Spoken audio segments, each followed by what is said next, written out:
Hi, this is Dan in Nature.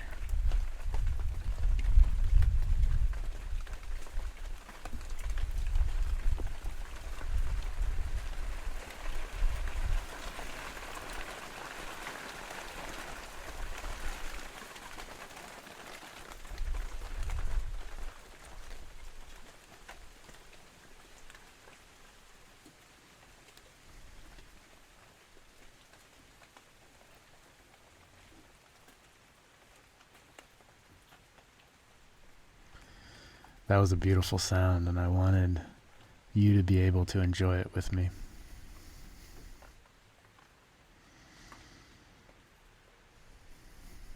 Hi, this is Dan in Nature. My name is Dan, and I live in the forest, under the redwoods, on almost 4 acres of land, in a tent, and I love it.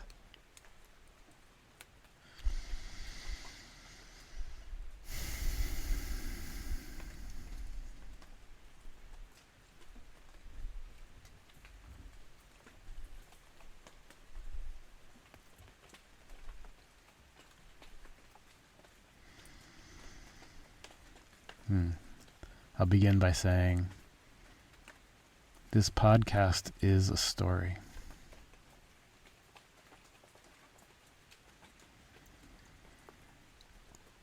This podcast is a story in the way that everything is a story.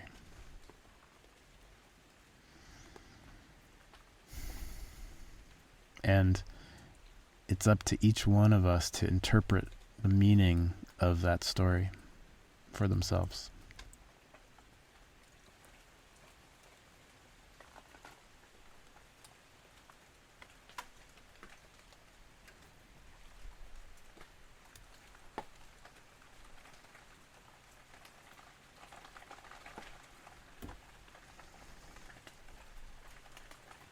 The news is a story.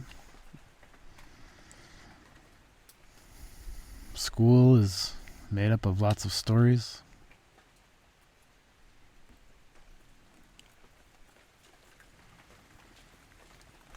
Stories are stories.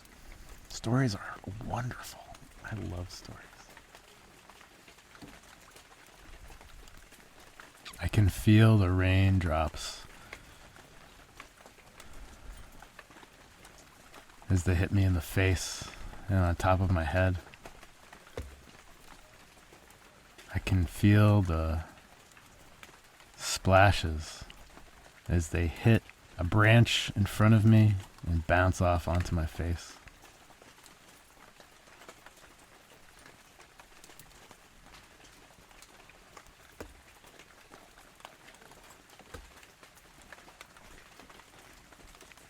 I can hear the millions of tiny drops on various surfaces all around me. That is an orchestra.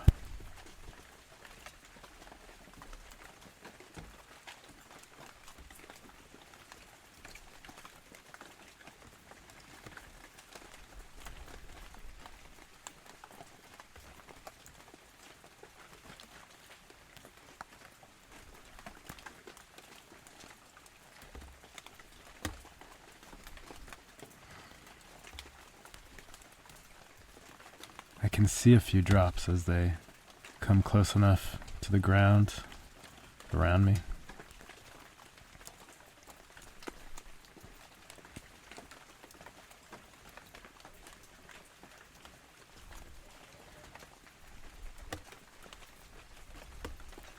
I can see a small tan oak tree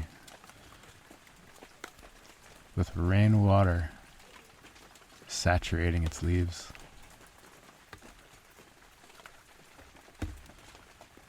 And an occasional drop spilling out of a delicate leaf.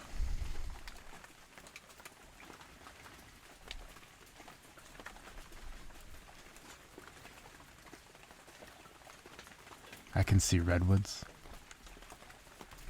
I can see Douglas fir. I can see blue sky and white clouds.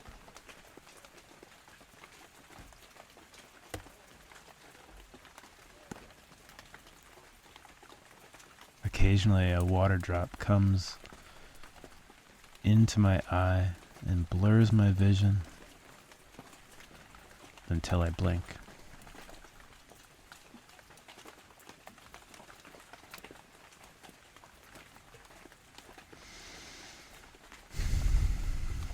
This is a wonderful place. This is a wondrous place.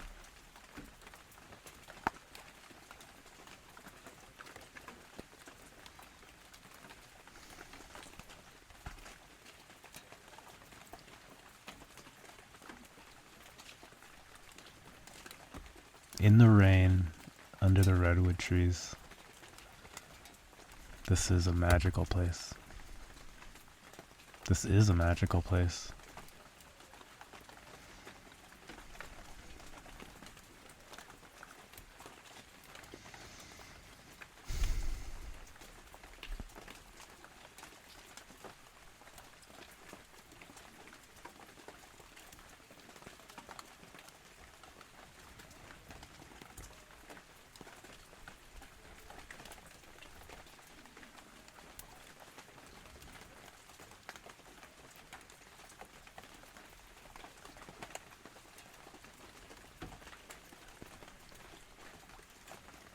Many thoughts have traversed my mind this morning.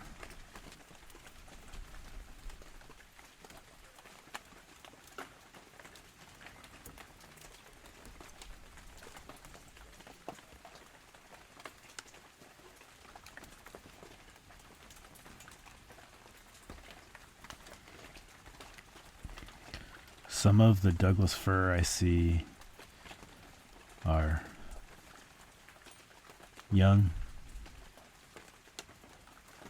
10, 20, 30 years old. Some are 100 years old. The young ones are, some of them are small. Some of them are as tall as a 4-story building. 4 stories, yeah.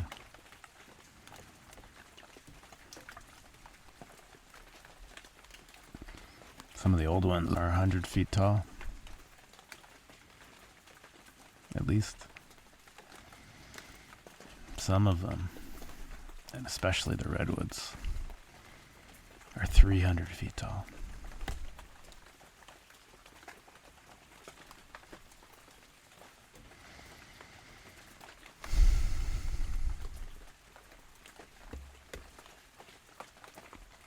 I heard this phrase recently. Those who don't learn history are doomed to repeat it.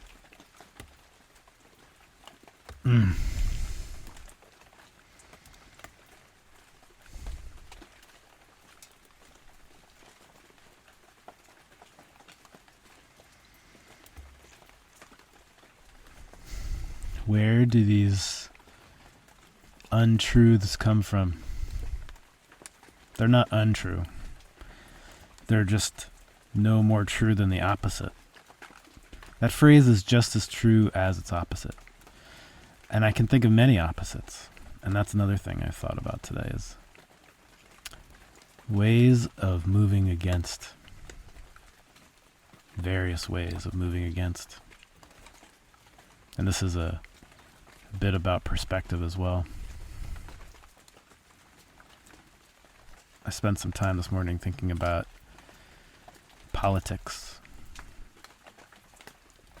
The names Donald Trump and Elon Musk came into my head quite a bit. And I try not to read the news. I spend very little time reading the news. Yet somehow, it does filter into my consciousness.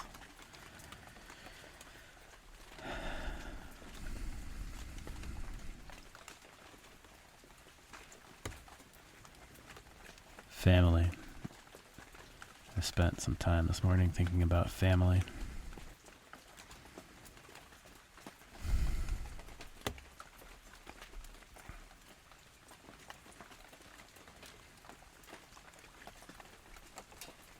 Religion, good and evil.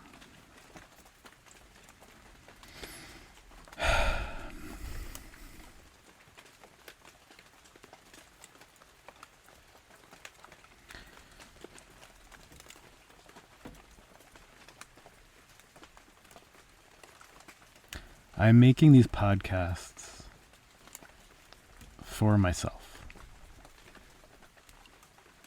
so that I can listen to them, so that I can gain the perspective of a part of me spoken to myself out loud. And I hope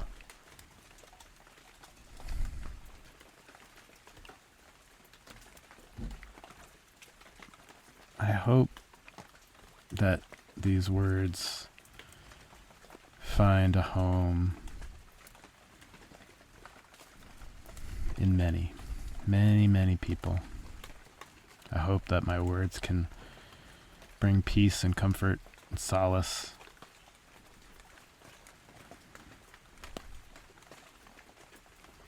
I don't know. They may just be the ramblings of a madman.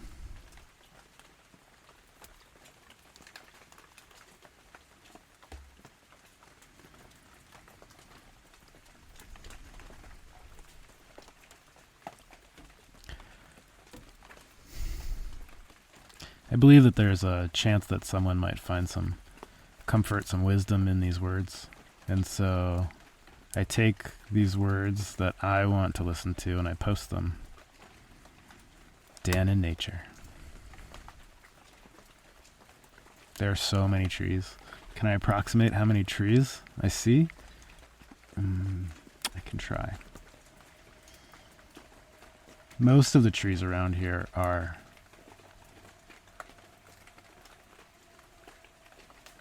about a foot in diameter, 12 inches, maybe less.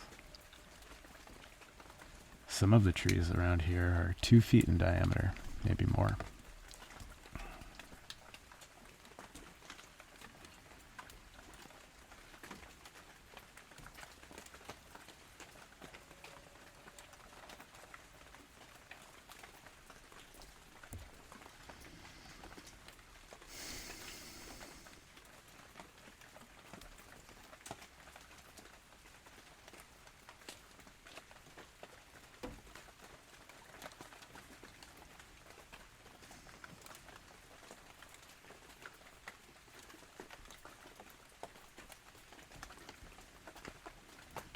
I can't see. There are trees and other objects blocking my view. So what I can see is I am right under one of the redwood trees. And so I don't see what's behind me.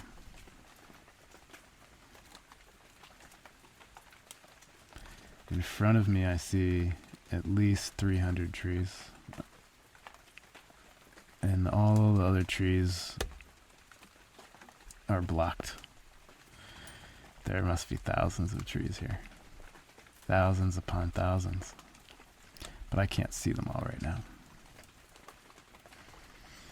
I'll come back to this with a better estimate. And I'll also come back to this with a better estimate of how many trees of a certain age, let's say of my age,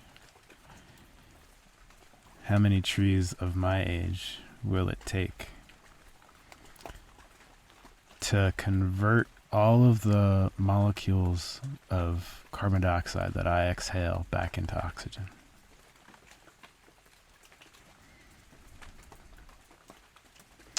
There's a tradition that when a child is born, a tree is planted for them. It's a tradition. It's not required. I don't know how many cultures practice this tradition. It's a nice tradition. One tree, I looked this up recently, and a rough estimate was something like 18 trees per person.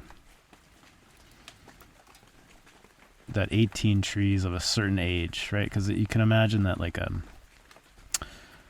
baby, like a 10-year-old tree, or a 20-year-old tree that's like a few inches in diameter, thick at the bottom, at its base, on its trunk, is not able to breathe carbon dioxide back into oxygen nearly as much or as quickly as a very tall, 300 foot, 3 foot wide tree.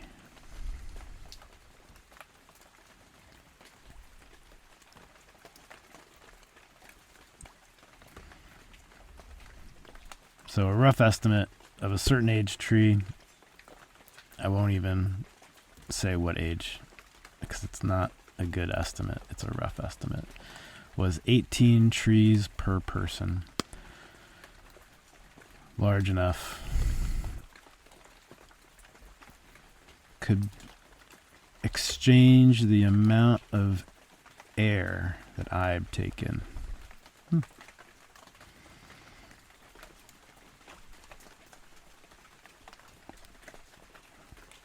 That might be very low. It might be high. I don't know.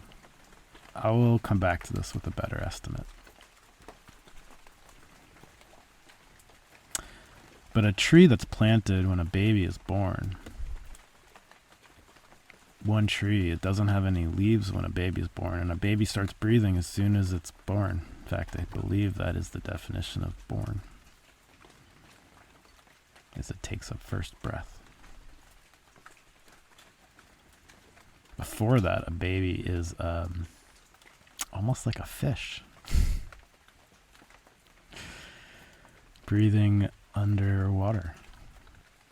But it's not actually breathing, he or she is mostly taking in oxygen through the blood, through the umbilical cord, through its mother, who is breathing for 2.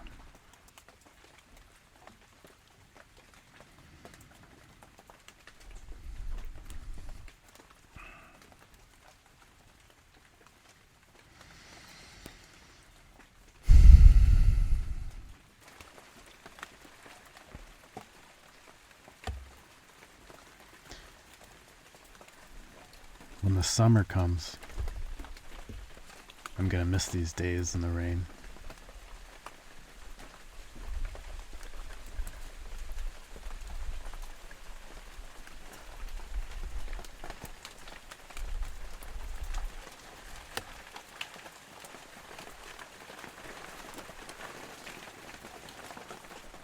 There's lots of days where I really can't wait for the summer. Not today. Today I'm enjoying today.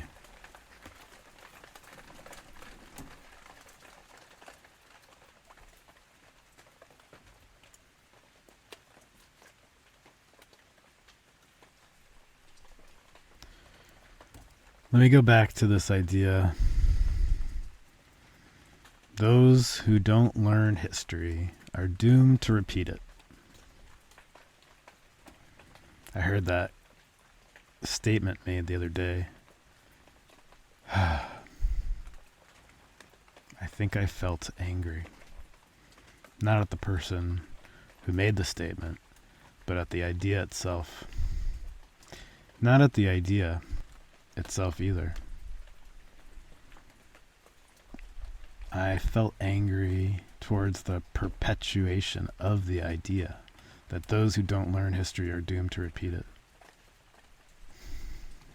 I think I would call that an old adage. Car. Vehicle.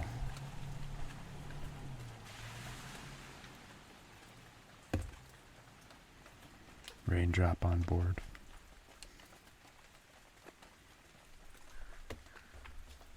Caw, caw.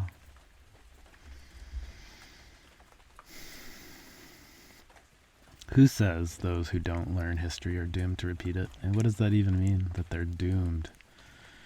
Doomed. Oh man, that's a terrible word. Doomed.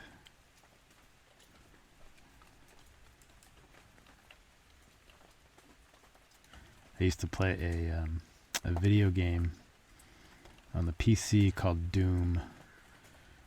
I think that there were Nazis and alien beasts trying to murder my character, my player, in that game. And I had lots of weapons that I could use to blow them up and escape. I think I was locked in there somehow. I was able to escape. I think it took me over a year.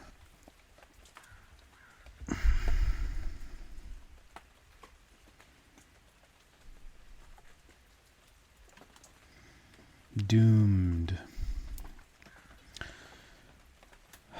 I think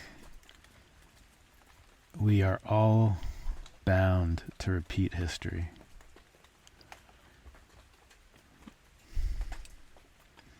I thought a lot about religion today, about this idea, not just of religion. I thought a lot about various religions,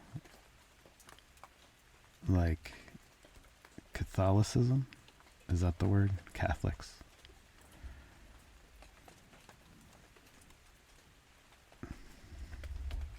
These Christian religions are not the only religions that hold this dualistic view of good and evil.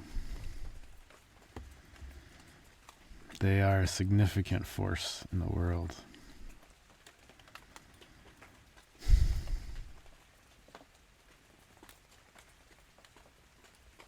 I felt their force in my life. I was born from Jewish parents. I don't recall any talk of God in our home.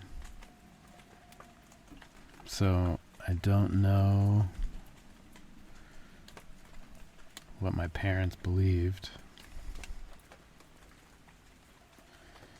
In first grade, my teacher conferenced with my mother.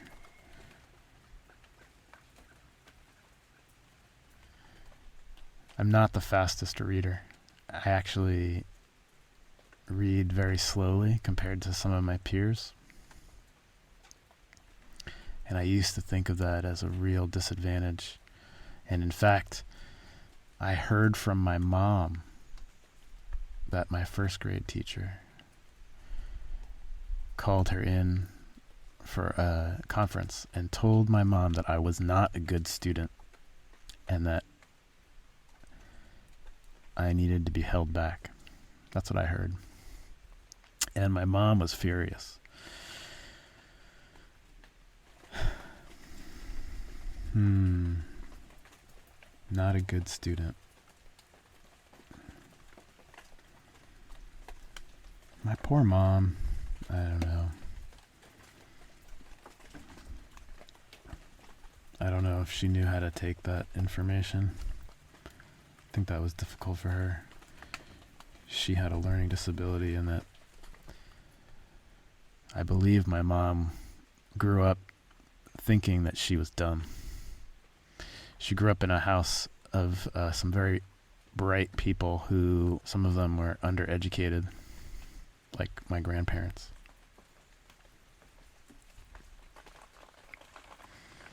But very bright people. And my mom, I heard from my mom that she always felt dumb. And when she heard that about her son, I can only imagine the kind of feelings that would well up inside of her. So my mom took that information and used it to flame her feeling of anger. And she took me out of that public school. It was a pretty good school. I actually ended up going back there for fourth and fifth grade, then sixth grade.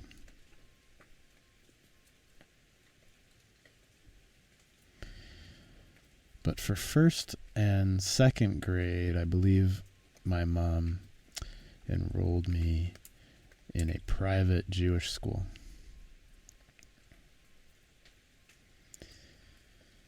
Where I was asked to learn 2 languages, not just English. That didn't work out too well for me. So I went back to public school.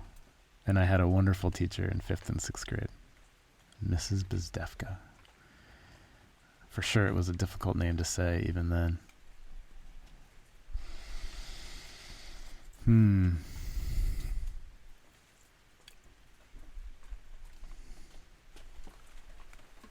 But for first and second grade, I believe they took me out of public school and put me into a private Jewish school. That was rough. I think I had trouble reading in first grade, and maybe that was, I don't know. I think I had a lot of troubles in first grade. My whole life. Those aren't excuses for why I would struggle in school. It's very possible that my teacher was a terrible teacher. I mean, who goes around and tells a parent that their kid isn't a good student?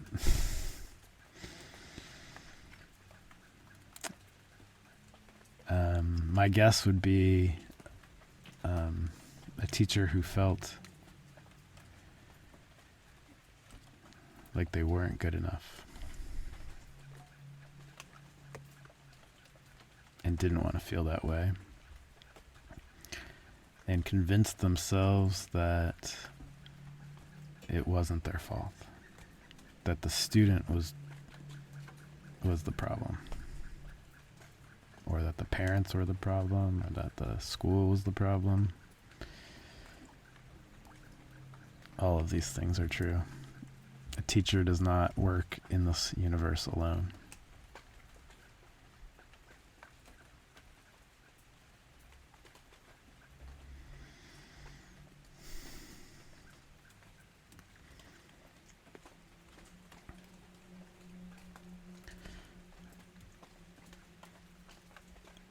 Elementary school, high school, middle school, these schools were not very interesting to me. Certainly parts of them were interesting to me, and I learned things.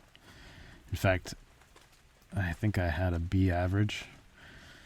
My grades were better than average in math and about average in science. Sometimes below average, sometimes above average. My grades in Spanish were below average.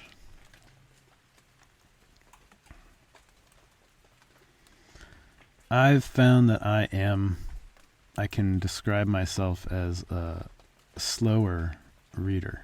I read slower than a lot of my peers. But I believe that I also take in more when I'm reading slower. Maybe because I'm reading slower.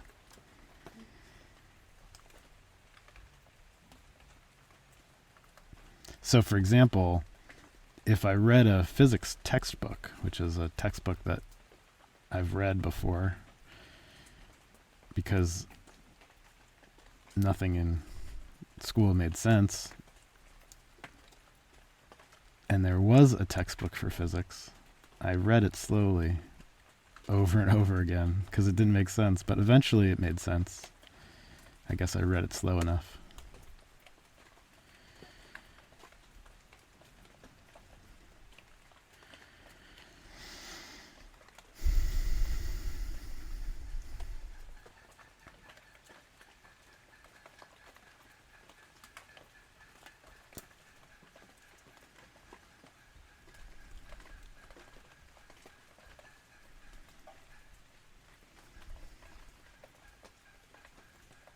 That's a cool sound.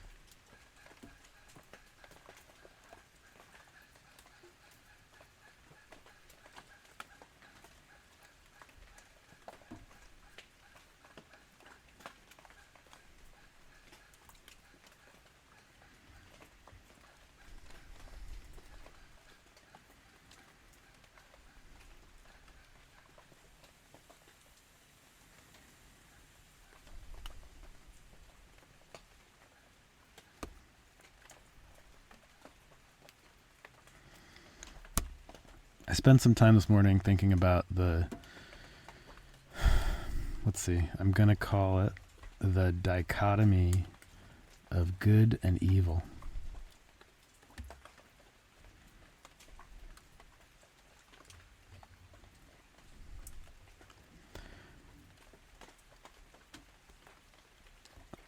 One perspective that I've read about in Eastern cultures, non-American, non-European cultures,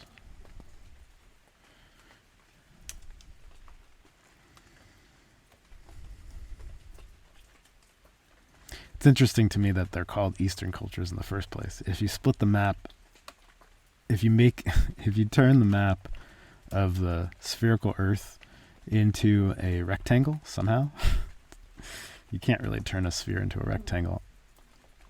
It involves a lot of stretching and compressing. So, but if you do this, and you do this by cutting the sphere at the Pacific Ocean, which is the largest ocean, and unfolding it that way, and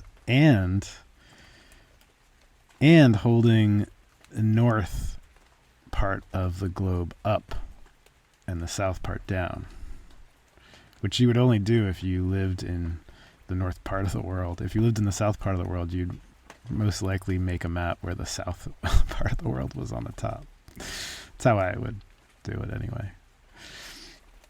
But if you live on the north part of the world and you take a sphere and you cut it at the largest ocean, the Pacific Ocean, and you break it and unwrap it and then stretch it around the edges and turn it into a rectangle.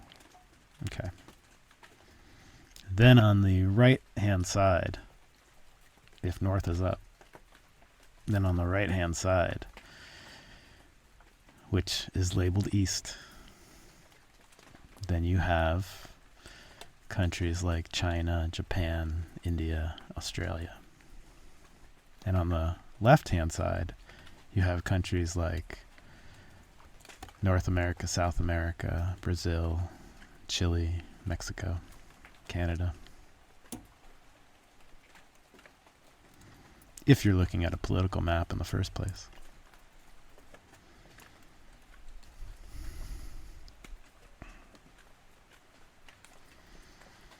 And that is why religions that begin in countries like India, Thailand, China, Japan,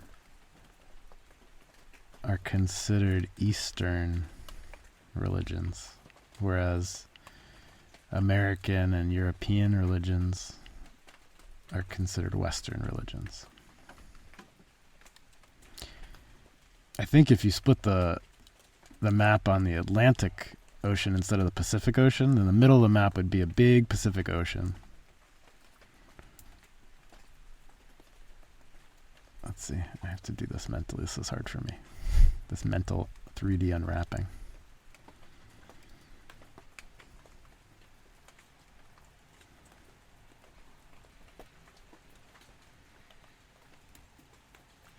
Yeah. If you split the globe at the Atlantic Ocean between America and Europe and unraveled that sphere and stretched into a rectangle that way, then America would be on the right side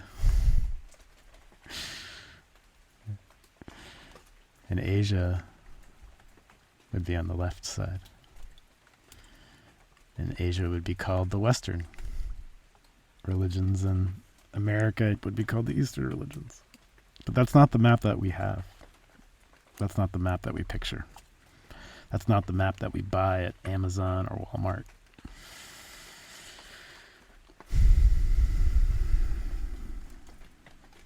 There is a standard view. There is a standard rectangular view of the spherical globe that we live on. And it is very political in nature. So considering that it's very political in nature, I think about Eastern religions and this concept of oneness that I have read. where I think an example of that that's very popular in American culture is yin and yang, the symbol of a circle divided into opposite halves with a curved line separating them and a circle inside of each half. And the yin and the yang, when drawn in a picture, are often black and white, opposite sides of a spectrum. And they create a complete circle. They create one. And what I've read in many Eastern religions is that this idea embodies life, embodies the universe, that everything is one, and that we can look at everything as two parts of a whole, two opposite ends of a string, for example.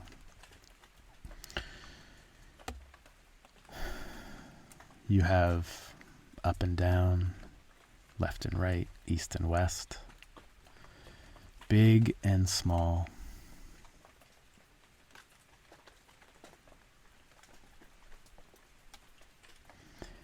Without small, there is no big. Without left, there is no right.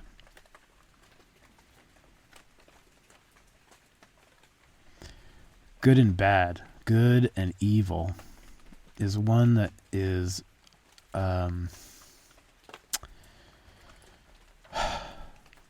embedded in the American culture I grew up with.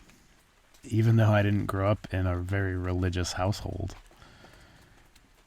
I grew up in a community where there was good and evil, although it was called good and bad, and people were labeled with these labels, good or bad. Everything was labeled with the label of good or bad. Broccoli was labeled good or bad. Steak was labeled good or bad. Homes were labeled good or bad. Toys were labeled good or bad. What does that even mean, good and bad?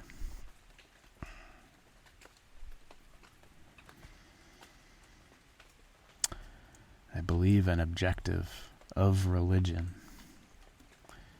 is to help people believe that there is such a thing as good and evil.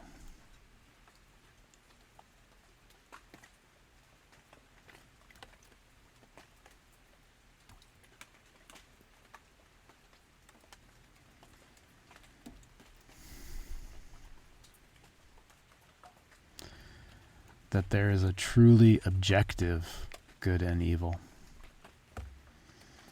And that religion will help us find it and understand what the difference is. And an objective of Western religion is to help us believe that they were given this divine understanding and that we can be a part of that understanding if we join their club. It also seems clear to me that if we don't join those clubs, their club, that we will be doomed.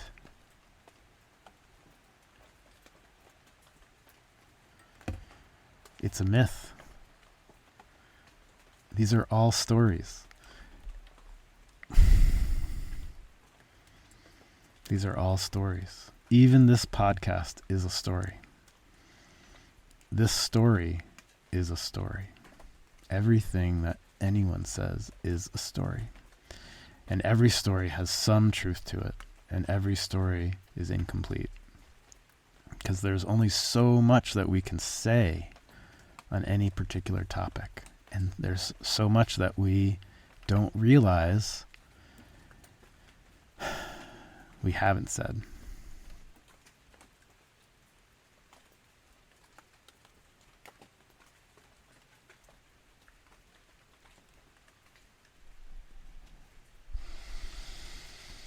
Good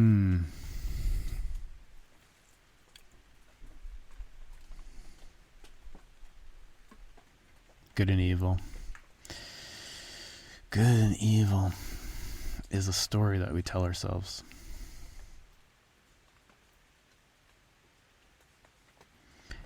Religion is based on stories. In fact, all of the main religions in the world today were invented at a time when there wasn't recording devices. The only recording device was the human mind. And people would hear a story and hear it often enough and practice retelling it until they memorized it. And this is how information was passed down for thousands of years. It was through story. Story and dance and art. And written language was only developed in the last few thousand years. I mean, there's some written language on stone tablets, but those, like stone tablets, the oldest found written recorded story is called Gilgamesh. And Stephen Mitchell has a wonderful translation, English translation of Gilgamesh. And there's a wonderful reading of his translation.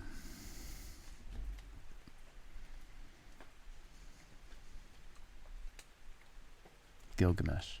That story dates back around 3,000 or 4,000 years ago. Found written on stone tablets. It's a long story to write on stone tablets. Must have been a very important story, because writing on a stone tablet is not easy, especially 3,000 years ago.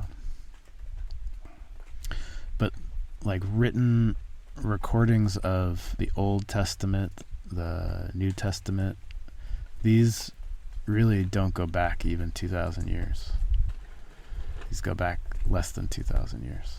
And so these stories were told for hundreds and maybe thousands of years.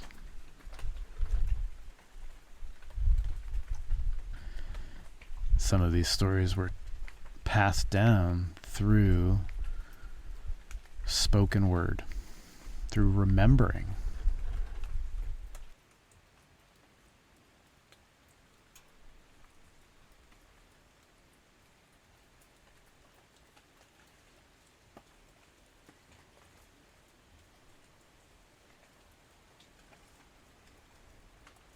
Here comes a big piece of wind.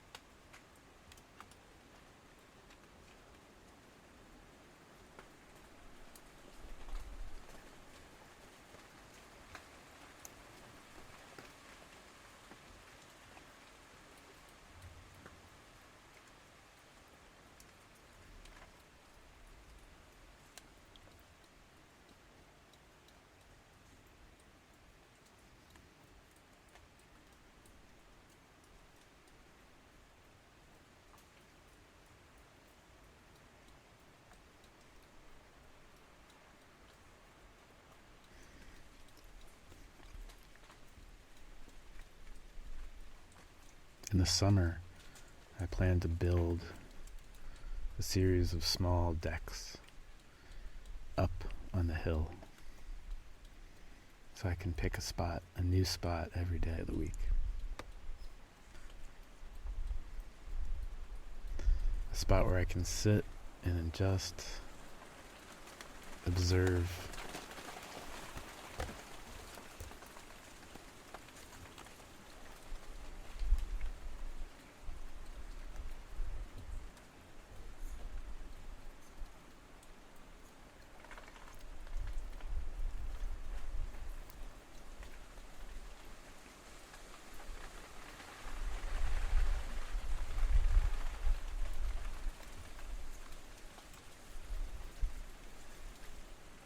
It's quite an amazing sight to see these 50-foot, 100-foot tall trees swaying in the wind above me.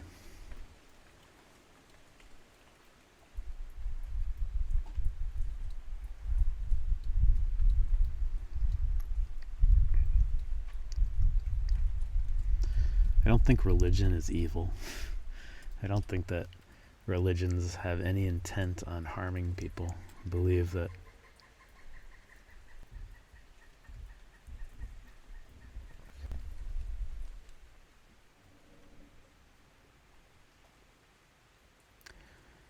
it must have been hard for my mom growing up thinking she was dumb. I think that's true because I also grew up thinking I was dumb. Maybe that's why no one wanted to hear what I had to say.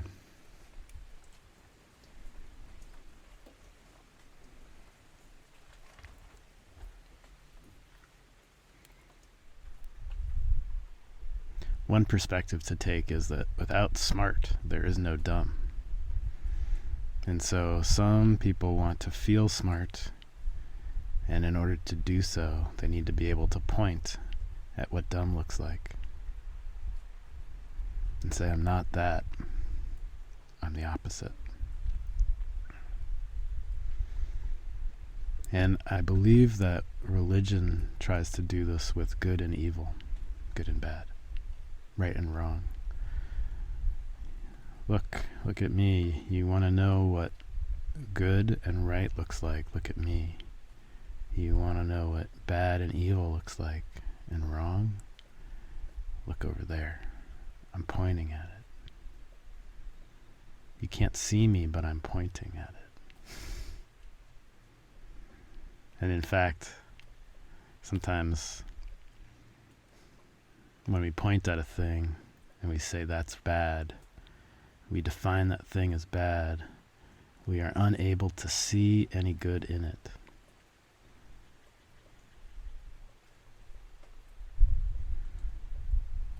But what I've learned from Eastern religions, from yin and yang, is that you need both parts to be whole.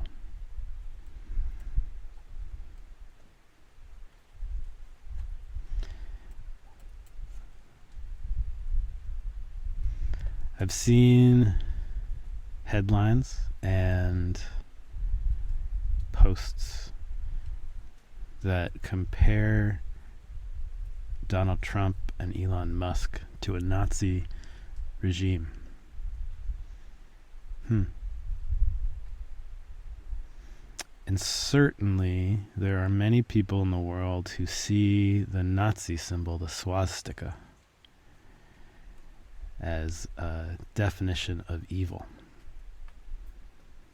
And if you define a thing as evil, and the thing that is evil is what we want to stay away from, then we head in the direction opposite, towards good, and we show how this is the opposite of good.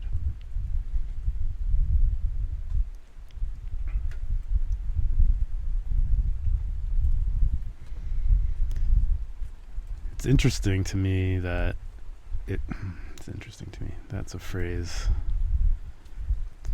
that I use to help me feel like the thing I'm about to say is true and that arguments won't be held against it. But it's not like that. Everything I say is a story with some truth, with some perspective. Everything anyone says is a story. Anything I say to myself is a story, including this podcast, which is directed at me. That's a cool bird sound.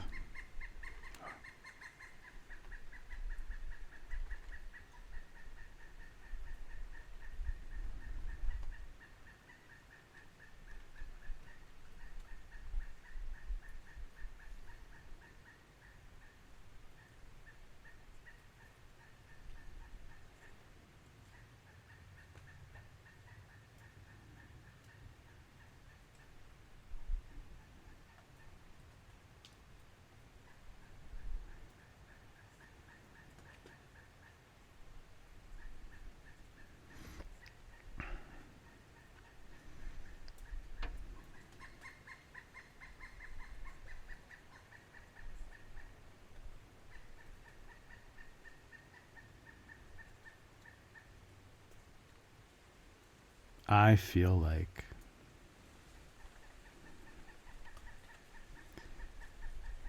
putting people on a spectrum of good and evil and aiming towards good, aiming myself towards good, makes evil that much more powerful, that much more defined.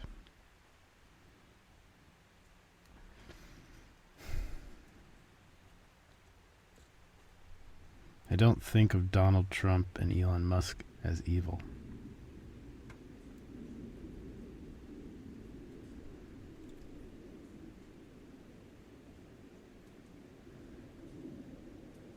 I feel like the more I try to tell the story that Donald Trump is evil,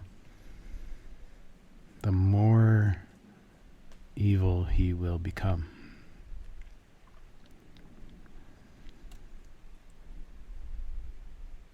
If I try to see Donald Trump as a human being from various perspectives, I can see Donald Trump as a little boy growing up in a wealthy family, thinking that money and power, hello bird, that money and power were metrics of success and happiness. I wonder if any of us, I wonder if I would have fared any differently growing up in that house with those role models. I don't know.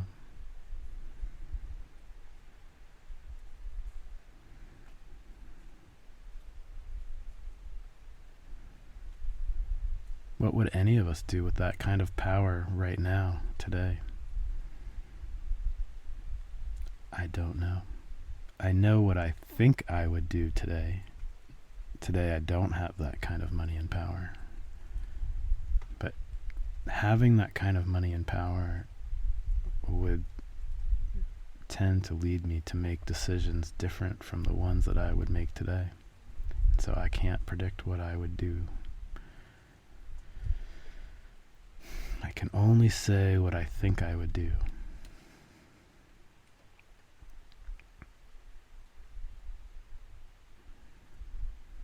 No one knows the future.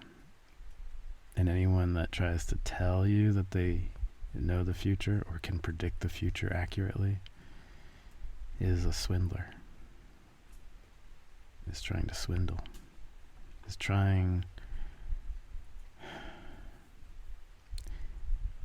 Is not seeing the whole perspective, all of the perspectives.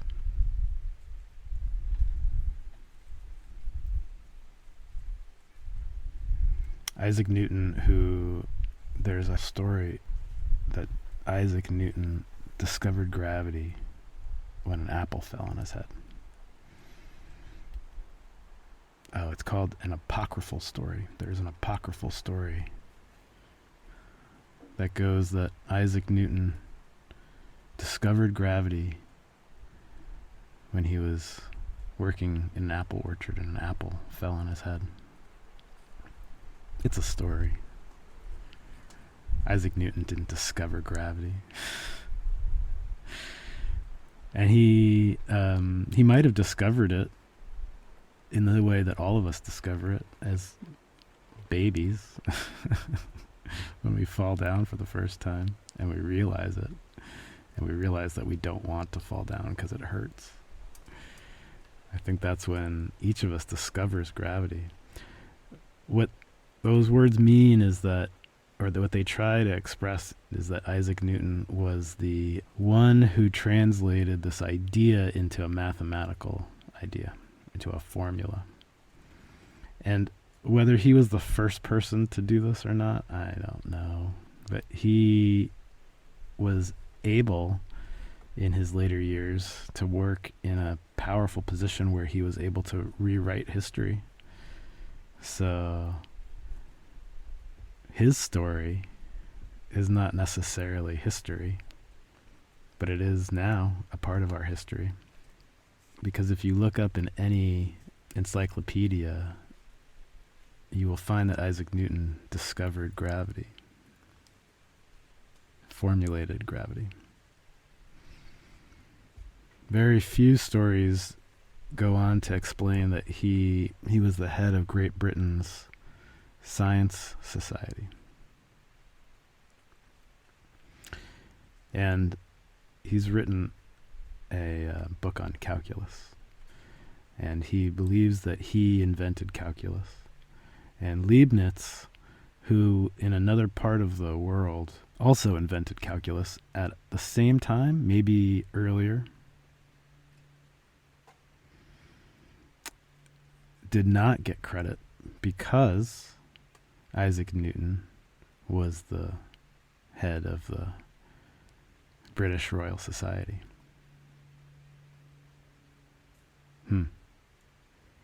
And so he wrote many letters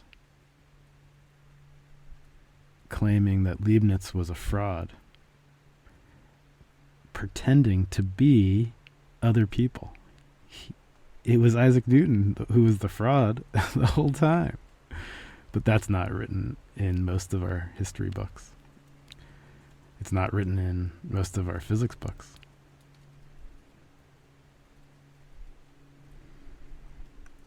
It is a story, and you can choose to believe that story or not, just like you can choose to believe any story.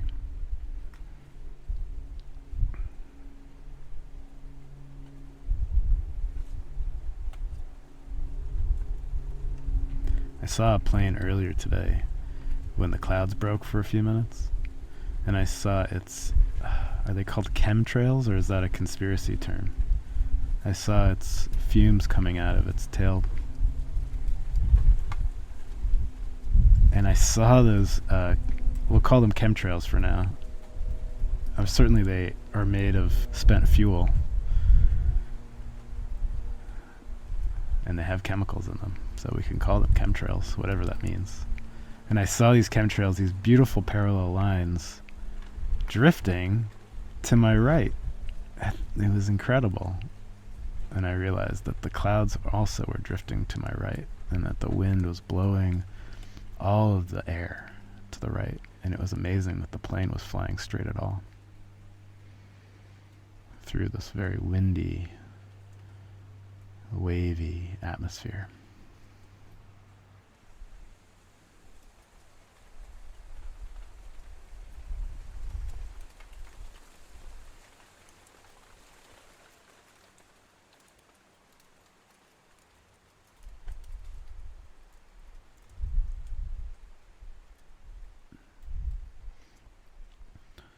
Blue skies shining at me, nothing but blue skies do I see.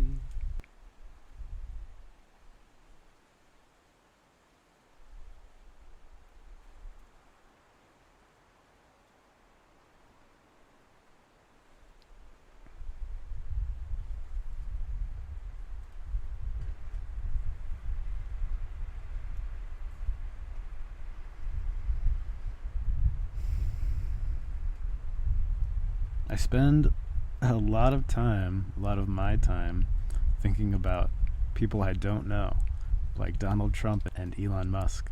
I read Walter Isaacson's biography of Elon Musk, and it paints a unique portrait of a man. I believe it paints a portrait of a boy in a man's body.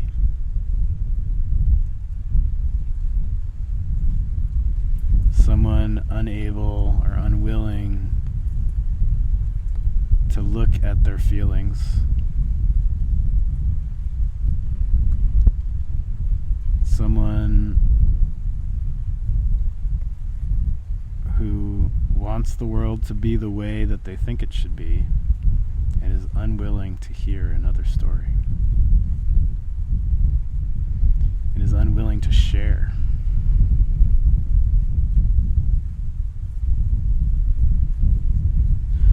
person who wants what they want.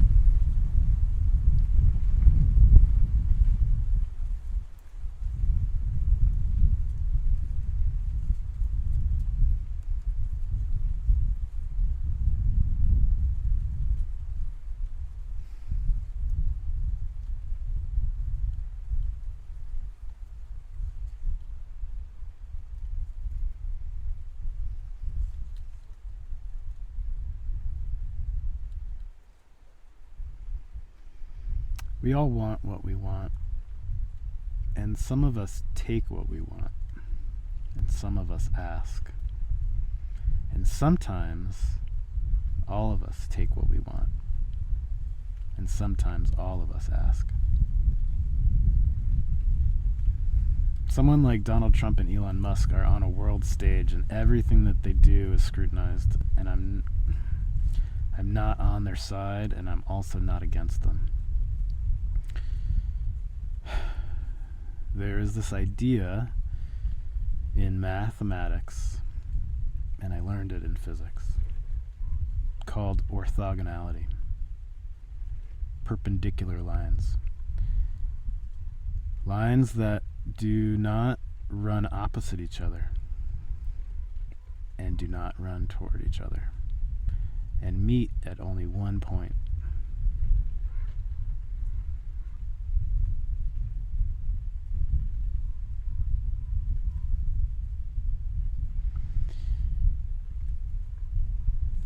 In physics, I learned that we have this concept of living in a three-dimensional world. 4 dimensions if we include time. And there are certainly other theories in physics and out of physics, in science fiction and in science, that describe us living in more dimensions and even in less dimensions. I think a lot of us are familiar with this idea of living in 3 dimensions. We can move forward and backward, and that's 1 dimension. We can move left and right, and that's a 2nd dimension. And we can move up and down, and that's a 3rd dimension.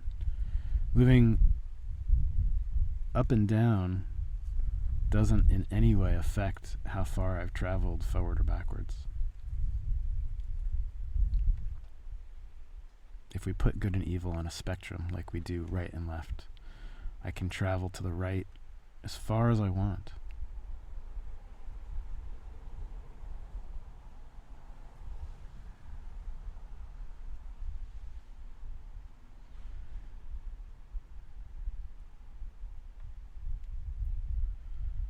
If I can't travel to the right as far as I want, at least I can travel to the right as far as I can.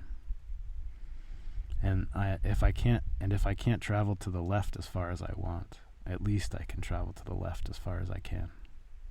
And I get to choose when to go right and when to go left. And I get to choose when to think of my actions as good and when to think of my actions as evil or bad. And if we put Donald Trump and Elon Musk on the spectrum, not of left and right, but of good and bad,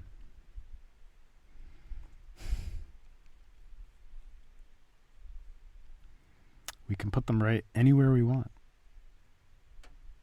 Some people think of them as good, and some people think of them as bad. I get to choose.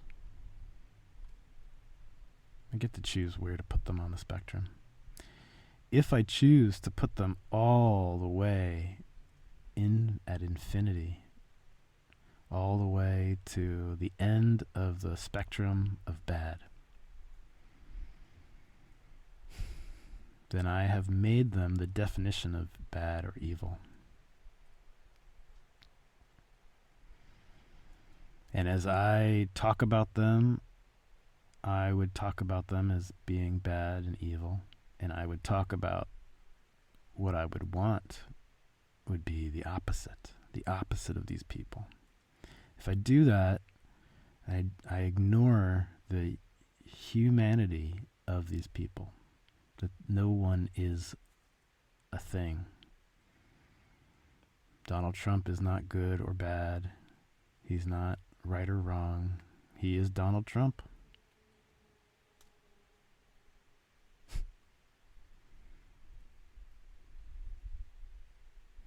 And he's done things in his life I'm sure that he would consider bad, and he's done things in his life that I'm sure he would consider good. I don't know that it helps anyone to put Donald Trump on the spectrum of good and bad, because he is not one or the other. And neither am I.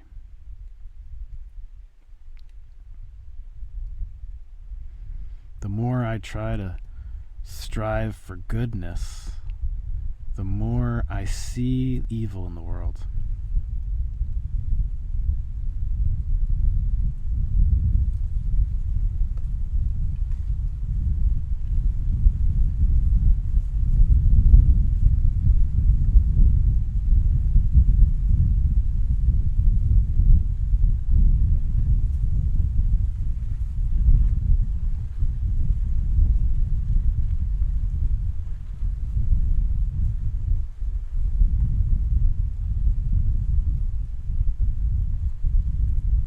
That's a lot of wind.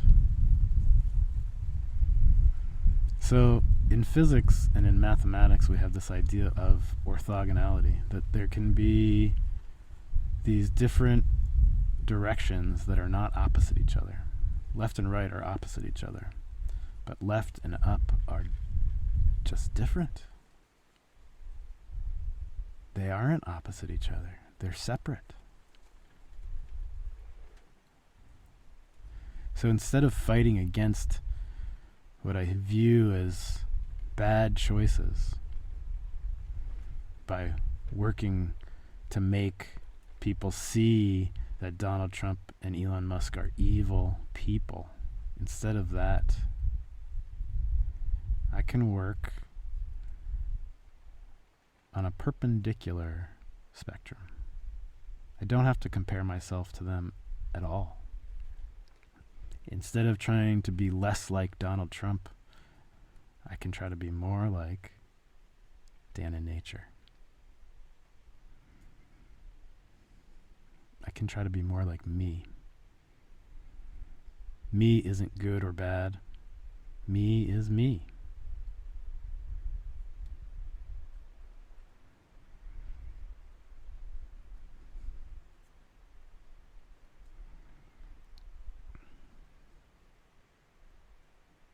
The more I fight someone that I call an enemy, the more I make this battle into a war. I don't want to wage a war.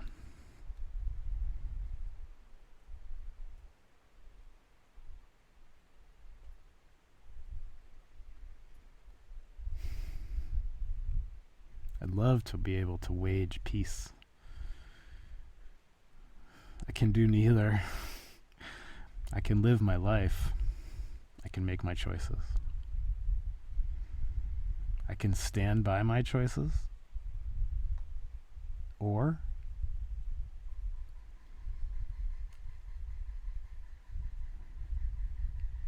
I can stand up and realize that my choices were only the right choices at that time, but that at this time, looking back, I can do better.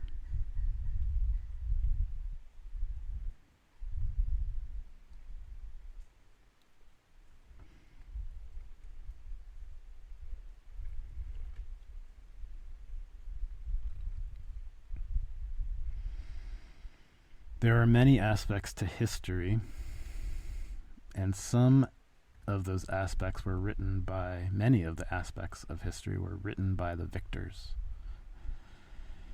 the ones who won the war. Those are the ones that get to write the history books. The books that are taught in public school. Slowly over time, survivors are able to write history books, and whether or not those history books are read or taught in school, that's up to us. It's up to each one of us to decide what to read, where to focus our attention.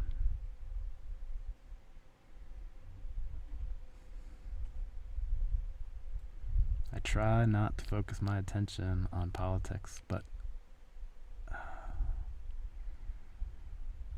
this world that I live in, this real world, is very divided. I feel like this world is very divided.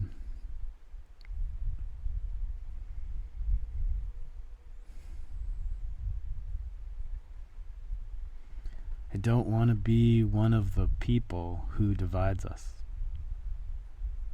I want to be someone who brings us together and shows us that we can each be working in a different direction and not opposing each other. In physics, we say that we live in a three-dimensional world, a three-dimensional physical world. I read that we can consider ourselves living in a three-dimensional physical world where I can move in three different directions that are orthogonal, that don't work against each other at all. Up, right, and forward. Or they're reverses.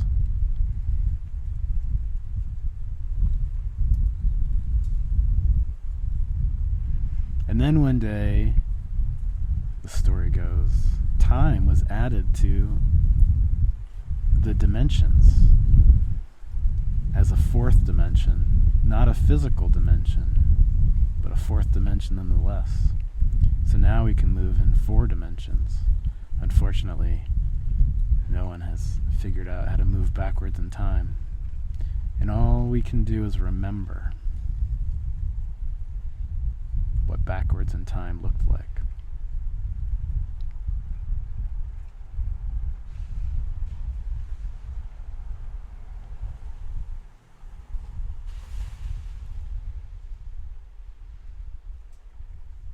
So that if I stand still here for a very long time, I am standing still in 3 physical dimensions, but I am always moving on the dimension of time. So there is no such thing as standing still. It's all perspective.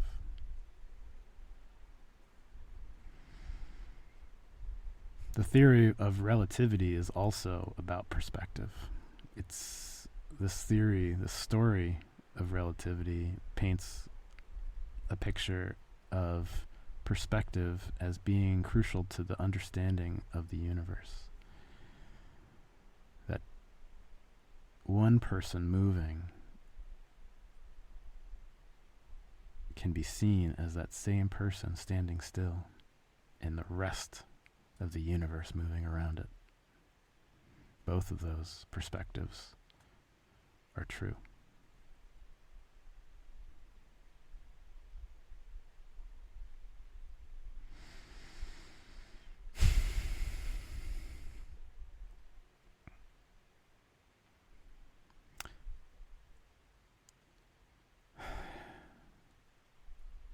Are we doomed to repeat history? I think we are, all of us, whether or not we read it, whether or not we read history, whether or not we read the news and pay attention to politics. We're all doomed in the same way. We're all bound with each other. We all depend on each other.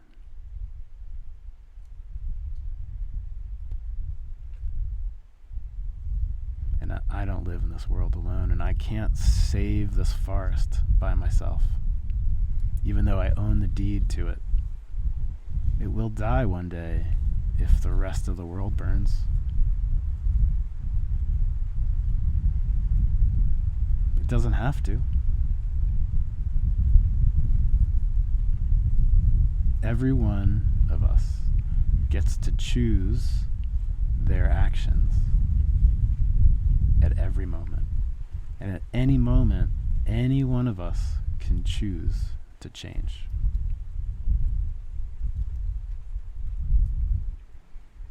And I think the best thing that I can do is to be a role model for myself, to be the best Dan in nature that I can be, setting a good example what I believe to be a good example for the rest of the world.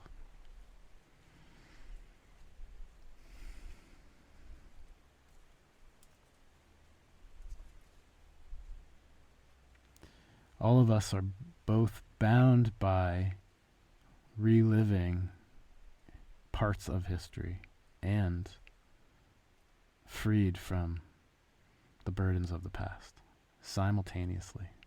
None of us have to relive history, and all of us choose to.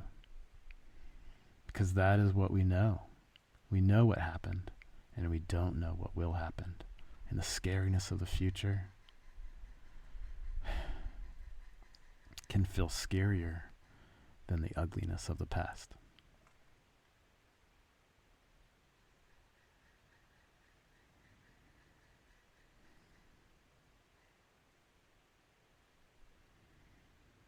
Learning history is another way of ensuring that we will recreate history. We know what happened. We can make it happen again. That's true. That's perspective. Equally true is that learning history can free us from making those same mistakes again. Yet somehow we choose not to. We choose to continue to make those same mistakes. We choose to recreate those same structures that we've seen, that we grew up with, that we saw fail, thinking that we can do better. We can do better. We will do better. Because we get to define what better means. Certainly what we do will be different because we are different. Because we are not the same as the people that we read about in history books.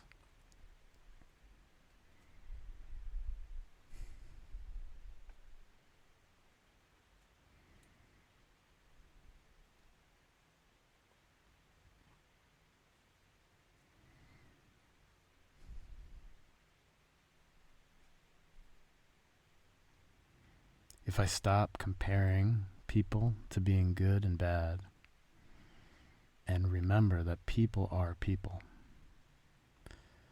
then I can forgive people for the choices that they've made when they recognize that they wish they hadn't made those choices and that they can do better next time.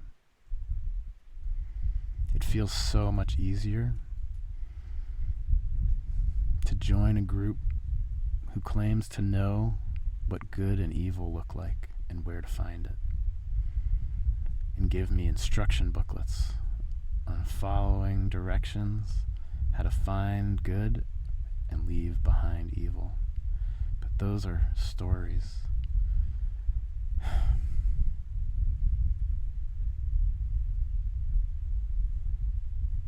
Those are stories.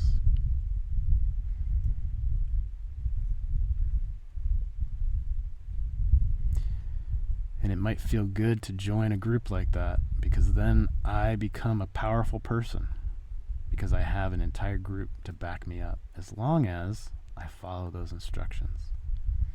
But those instructions are not true. They are a story. I have some stories. I have some really good stories. I don't need these other stories to tell me what good and bad are, to tell me who I am. Maybe I did once. It certainly helps that these stories exist. It certainly helps that a story like Gilgamesh exists. I like reading stories. I'm glad I don't have to invent all the stories myself. My stories, my real stories, are based on other stories.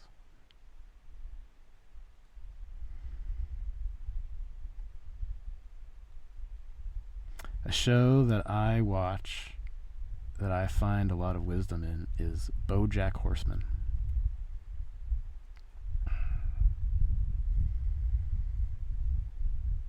I have a YouTube playlist of BoJack wisdom. I'll share it with you.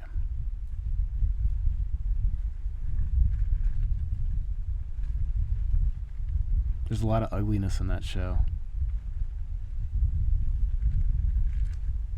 And as people often do, the writers and actors showed what ugliness looks like by exemplifying it, and showed what beauty looks like by exemplifying ugliness and saying it's the opposite. I'm going to try to stop being the opposite of things. I'm going to try to start being what I want to be. It's very hard. It's hard not to look back. Here's an old story I heard once. Oh, hello. Hello to you. Let's see. The joke version goes, there's two guys in the woods being chased by a bear. One of them stops to tie his shoe, and the other says, "What are you doing?" And the one who stopped to tie his shoes says, "I don't have to run faster than the bear. I just have to run faster than you."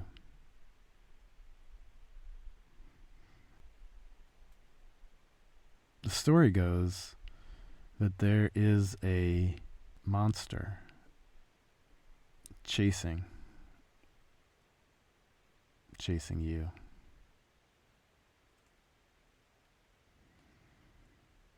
And he can't get you as long as you don't look back. If you keep your eyes forward on where you're headed, that monster will never get you. And in the story, everyone that the monster chases, the monster gets.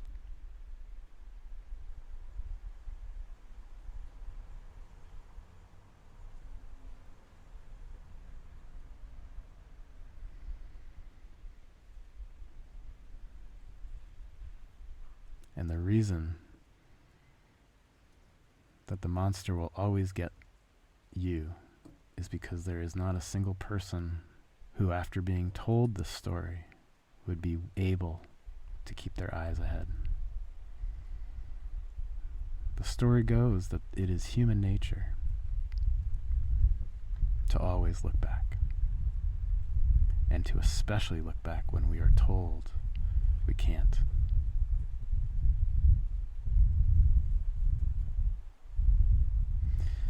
I don't believe that human nature describes how people can be. I think that human nature tries to describe what humans were.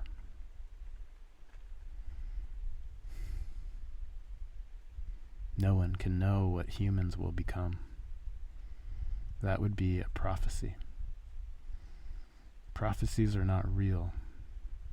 Prophecies are predictions, and sometimes predictions come true and sometimes they don't.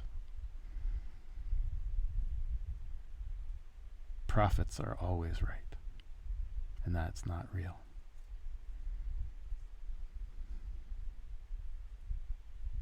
So the best that we can hope to do is the best that we can hope to be, is the best that we can be. We can be as good as we try to be.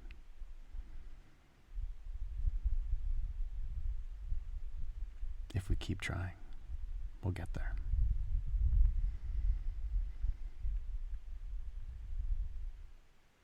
And with those words, I'll leave you. This is Dan in Nature. See you next time. Peace.